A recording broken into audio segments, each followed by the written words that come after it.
Hello friends, आप सभी लोगों का स्वागत है हमारी यूट्यूब चैनल कविंदर भैया। तो आज हम पढ़ेंगे कक्षा 7 का हमारा इतिहास और नागरिक जीवन, यूपी बोर्ड का पाठ 8। पाठ का नाम है मुगल साम्राज्य। तो देखिए दोस्तों, हम इस पाठ का सभी प्रश्न उत्तर देखेंगे। अभ्यास प्रश्न से प्रश्न नंबर 1 है, निम्नलिखित प्रश्नों के उत्तर दीजिए। प्रश्न है, बाबर के चरित्र की कोई 4 विशेषताएं लिखिए। देखिए हमने यहाँ पर लिखा है, बाबर एक कुशल प्रशासक और महत्वाकांक्षी व्यक्ति था। उसने एक छोटी सी रियासत से बढ़कर अनेक लड़ाइयाँ जीतकर भारत में मुगल साम्राज्य की नींव डाली। बाबर बहुत साहसी और वीर लड़ाकू सिपाही था। कठिन परिस्थिति में भी वह घबराता नहीं था, धैर्य से काम लेता था। बाबर एक अच्छा साहित्यकार था। उसने तुर्की भाषा में अपनी आत्मकथा तुजुक-ए-बाबरी लिखी। बाबर को बगीचों का बहुत शौक था। उसने आगरा और लाहौर में बगीचे लगवाए। अगला प्रश्न है ख नंबर, भारत के इतिहास में 1526 ईस्वी में हुए पानीपत के युद्ध का महत्व बताइए। इसका उत्तर हो जाएगा, 1526 ईस्वी में पानीपत के युद्ध के बाद भारत में बाबर ने महान मुगल साम्राज्य की नींव डाली। आने वाले वर्षों में उनके वंशजों ने इस साम्राज्य का विस्तार किया। हिंदू और मुस्लिम अपनी अलग अलग संस्कृतियों के बावजूद एक साथ मिलकर रहने लगे। अगला प्रश्न है, पानीपत के युद्ध में बाबर की विजय के क्या कारण थे। इसका उत्तर हो जाएगा, उसके पास बारूदी तोपें थी जो अन्य शासकों के पास नहीं थी। उसके पास कुशल घुड़सवार थे। उसकी सेना प्रशिक्षित थी। उसके पास कई युद्धों के अनुभव थे। वह केवल कुशल युद्ध संचालक था, यानी कि वह एक कुशल युद्ध संचालक था। अगला प्रश्न है घ नंबर, खानवा युद्ध का क्या परिणाम हुआ। इसका उत्तर हो जाएगा, 1527 ईस्वी में राणा सांगा और बाबर के बीच खानवा का युद्ध हुआ। इस युद्ध में बाबर की विजय हुई। खानवा युद्ध का निम्न परिणाम हुआ। यहाँ पर लिखा गया है कौन कौन सा परिणाम हुआ। राजपूतों की शक्ति और प्रतिष्ठा का प्रभाव समाप्त हो गया।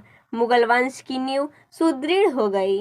राजपूतों का दिल्ली पर अधिकार करने का सपना अधूरा रह गया। अगला प्रश्न है अंग नंबर, हुमायूं तथा शेर शाह के मध्य हुए युद्धों का वर्णन कीजिए। देखिए हमने यहाँ पर लिखा है, हुमायूं तथा शेर शाह के मध्य युद्ध। सन 1538 ईस्वी में हुमायूं ने शेर शाह से चुनार जीत लिया। इसके बाद शेर शाह ने गौड़ पर विजय प्राप्त की और बंगाल पर अधिकार किया। चौसा का युद्ध। हुमायूं मुंगेर के पास गंगा को पार करके शेर शाह की ओर बढ़ा। सन 1539 ईस्वी में चौसा के स्थान पर दोनों की सेनाओं में भीषण युद्ध हुआ। हुमायूं ने परास्त होकर मुश्किल से अपनी जान बचाई। कन्नौज का युद्ध। सन 1540 ईस्वी में शेर शाह ने आगरा पर चढ़ाई कर दी। हुमायूं ने अपनी सेना के साथ कन्नौज नामक स्थान पर शेर शाह का मुकाबला किया। हुमायूं के परास्त हो जाने पर शेर शाह ने आगरा तथा दिल्ली पर अपना अधिकार कर लिया।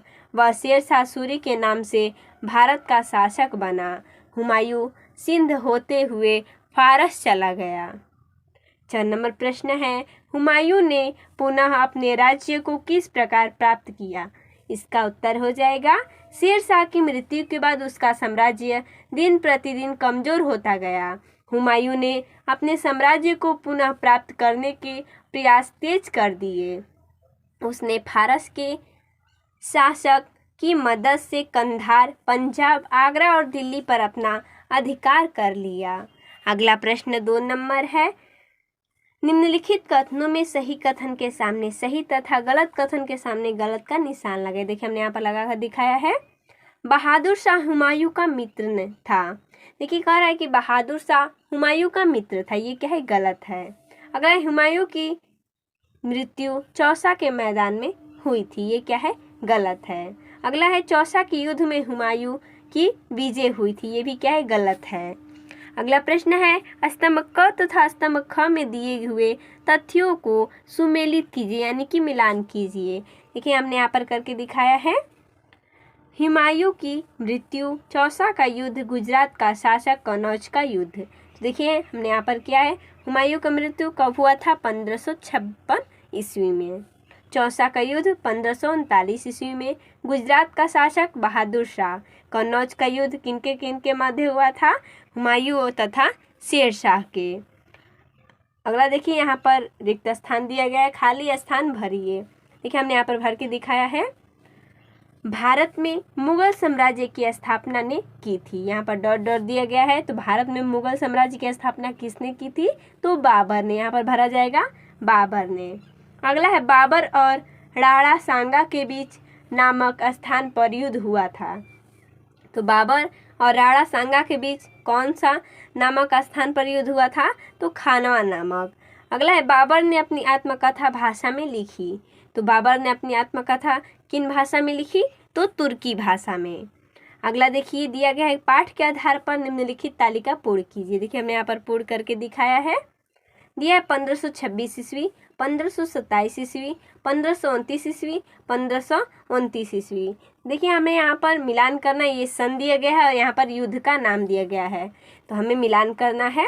देखिए 1526 ईस्वी में पानीपत का प्रथम युद्ध हुआ था। 1527 में खानवा का युद्ध, 1529 में चंदेरी का और 1529 में घाघरा का। 1529 में ये दोनों युद्ध हुए थे। तो देखिए दोस्तों, इसमें इतना ही प्रश्न दिया गया था। तो मिलते हैं नेक्स्ट वीडियो में, तब तक के लिए धन्यवाद दोस्तों।